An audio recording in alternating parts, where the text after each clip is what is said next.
Hi there! We are rounding up our Under the Sea illustration series with some gorgeous coral and seaweed illustrations today.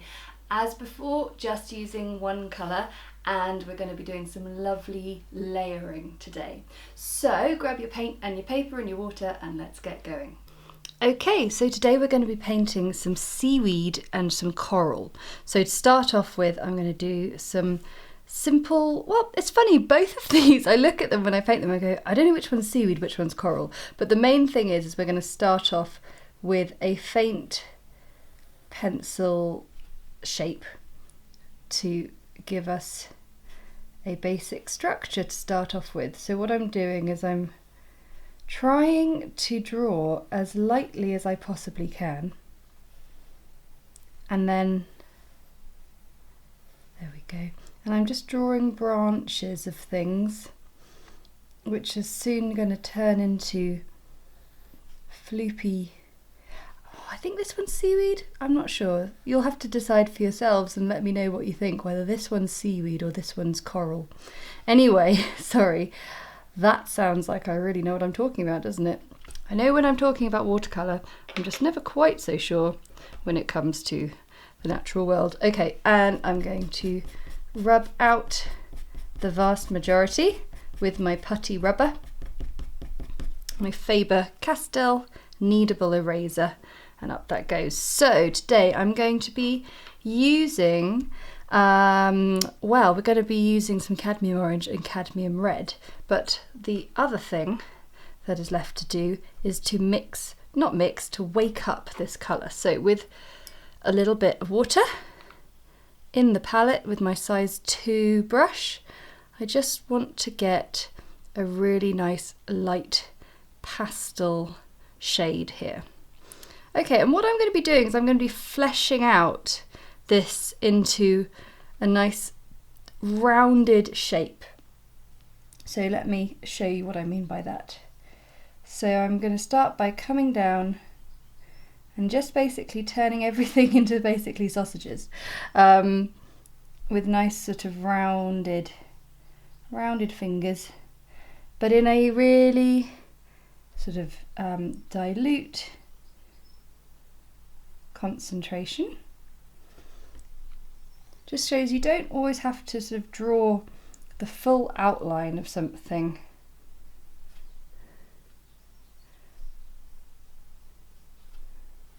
And then what I quite like to do is, once I've established I've got that, I add a little bit more colour, whoops, there we go, to those fronds. So let's do this one.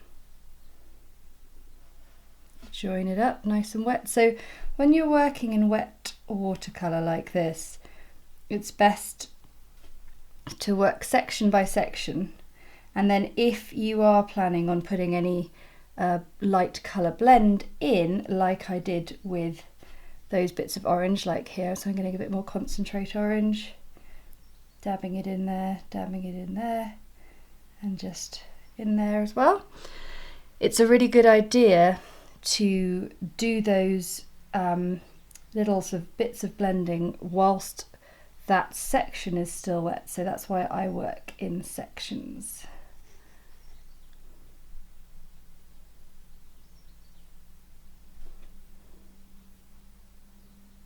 And the good thing is with these edges you can use that orange blend to sort of complete the shape a little bit if you want to sort of neaten up the end shape. Oh, this is looking nice. So again, we're just using a singular colour on this bit of, I'm going to call it seaweed. There, I've said it. Oh, but there's always coral that looks like this. Well, the great thing is, I guess, is this works for both, doesn't it? And you know, orange is a colour that, you know, you might see a piece of coral this colour. You're probably less likely to see a piece of seaweed this colour, but again, I'm painting these fun illustrations. These are a bit of fantasy, a bit of fun, but I love the colour palette, so that's why I've gone with it. So I'm just following along.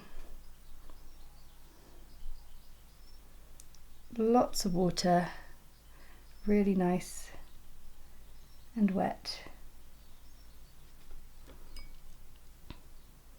And get that little bit of orange in there. Concentrated orange just at the tip. Not spending too much time. Let's keep working our way down.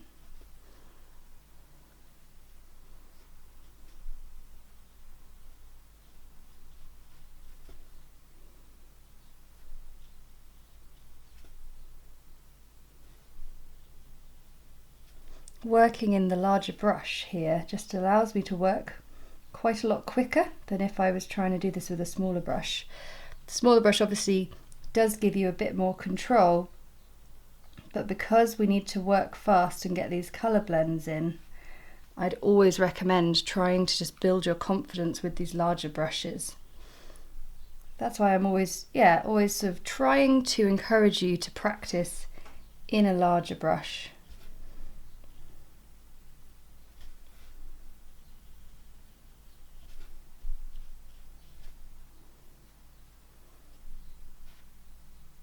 And there we have a sweet little bit of seaweedy, corally seaweed, because we can't quite decide what it is. Now you can still see the pencil lines, we'll be rubbing those out at the end, but for now we're going to leave that to dry fully.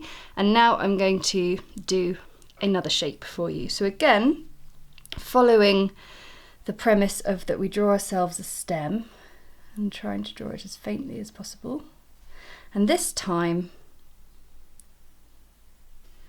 I'm drawing the little branches, but they're going to be a little bit different.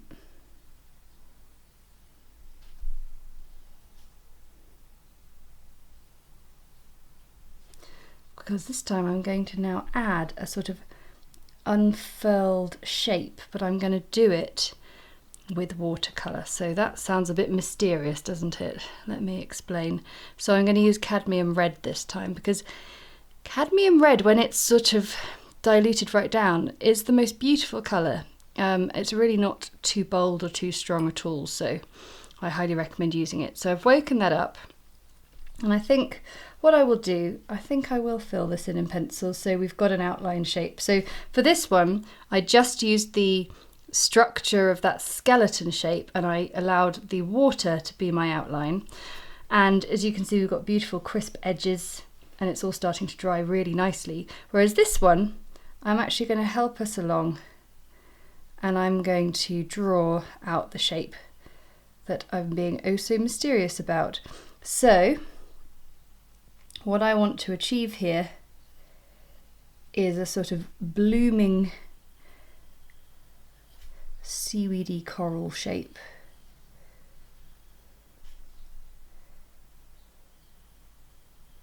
So each time we meet another branch, I'm curling the pencil in and then over in a tiny little curl and then cloud shapes out to the top, and then for the last one we'll do that. So that is our shape. Quite a mad shape, but let's start rubbing out the pencil so we can paint it without too much trouble. That's nice, that's really nice and faint. That's kind of what you want to aim for when you're rubbing out pencil. Okay, so the first thing is I'm just going to colour this in with a nice dilute colour because we're going to be layering up colour on this one. Whereas in the shape on the right, we have got blending going on. Here we're going to have layering. So just bear with whilst we just fill this in, and you can see that this cadmium red is actually looking super blush, isn't it? It's not looking red at all. So colouring in is never my favourite thing, but we all have our own methods when it comes to colouring in. I quite like doing it like that, where you sort of take a bit of wet paint and do an outline of something and then add water to fill in the rest of the shape. That can be quite fun. Or if you're just the kind of person who enjoys a bit of colouring in, just do it how you like. The only bit of advice I definitely would give is to try and do it in as few brush strokes as possible, for a number of reasons. Firstly, we still need to make sure that we're getting a nice smooth blend throughout, so we're not taking too much time on this, because if your watercolour dries, then you'll start to get sort of gaps and joins and distinct lines where the paint has dried. There we go. And fill it in. Cloud shape, cloud shape. So yes, if I left that to dry too long and then came to try and fill it in with water like now, there'd be too much of a distinct line and I wouldn't get a nice smooth filled in shape. Okay, nearly there.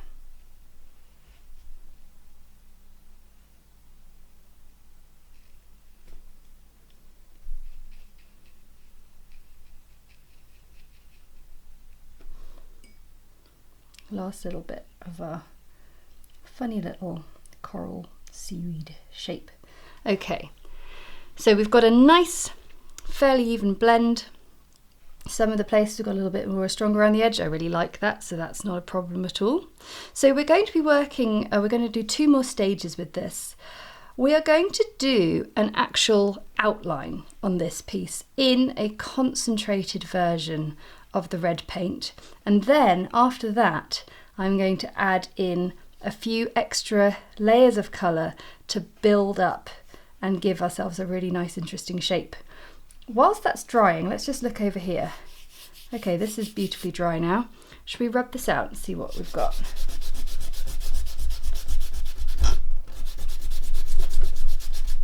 So as you can see, pencil does not fully rub out with watercolour, but you can get a pretty good way to go. So this is more of a sort of guide to you that you can rub out pencil, but it's never gonna 100% disappear. So I'd always recommend drawing your pencil as fine as possible. But you see, if I persevere and just keep on rolling up my putty rubber, I will eventually get rid of most of the pencil, but it does take some time. Okay, that's looking kind of nice.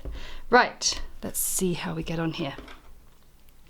So I'm going to use my much smaller brush to do this outline, and I'm going to pick up some concentrated paint, but my brush still needs to be wet to make sure that the paint runs off it like a felt tip pen. So I'm going to start painting an outline.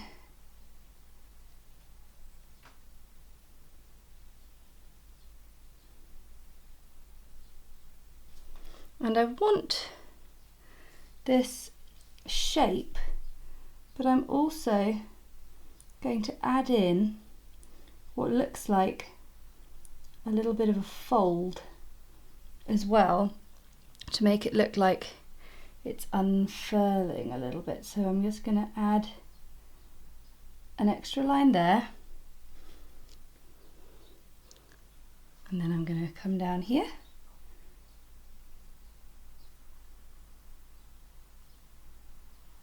do a fun little outline.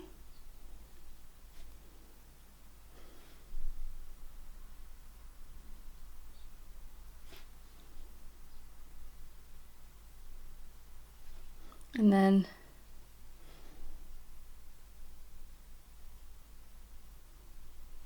what I'm trying to show is almost like the thing is unfolding, but there's a little bit that's sort of sticking out, a fold in front.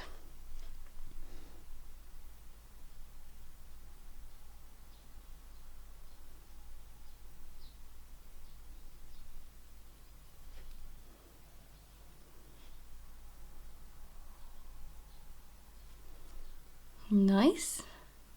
It's getting a bit more paint on the brush. I think don't be intimidated by trying to paint these outlines too neatly. But the best thing to do is have just a little practice of how you're going to hold the brush. You'll see that I hold it very upright when I want to do nice fine lines. And that's something that took me a little bit of time to decide upon.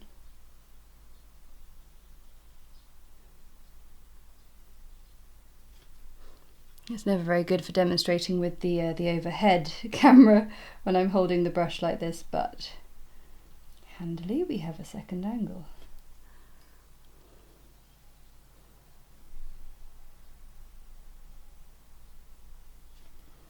And just fill that last bit in. I would always do this with the smaller brush that I had available. I wouldn't put myself under that immense pressure to try and get a big thin line with the larger brush. Okay, lovely. Really pleased with that. You can start to see what I'm talking about, that those little unfurled bits are just folding in just a little. Okay, now what we can either do is we can use a little bit of the pigment that's in that bordered outline there, but we might need a tiny bit on our brush as well. Let's just see. And what I want to do is I want to add some extra bits of texture. See, that's not really, nothing's really coming there, so let's use a bit of colour. There we go. So I'm not worrying too much about having these lines sort of follow the sort of cloud shapes that I've put on the border. But what I am doing is just getting a very dilute new layer of red paint on top of my already dried layer of diluted paint, and I'm just helping to create a sense of character. And then what I like to do is I like to fill this one in fully, just using the pigment there. Nice one. Okay, I'm going to work my way from the bottom up. Actually, now we've established that one. So there we go. Oh, lots of colour there. So yeah, just be constantly keeping an eye on how much pigment's coming off your brush. You may be able to remove a little bit. See, that's come from a completely clean brush. Just going to fill in this shape. And if you sort of mess about with this pigment too much, you might lose a bit of definition, so just do be careful.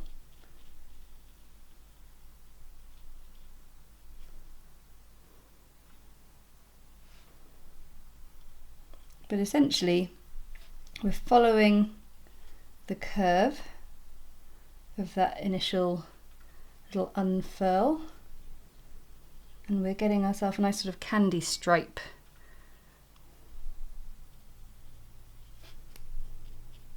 And this colour is so dilute still, but because it's on top of another dilute layer, it's just doing the trick.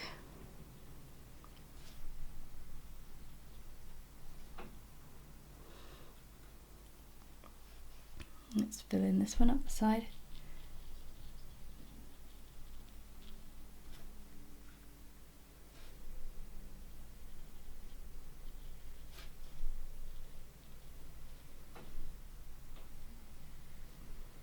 See, now I'm very happy to be using the larger brush because it's allowing me to work a bit faster. I'm just going to bring that colour down in the side.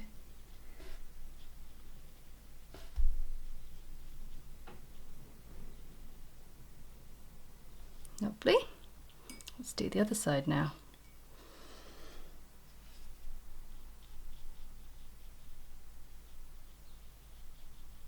Lots of colour in there.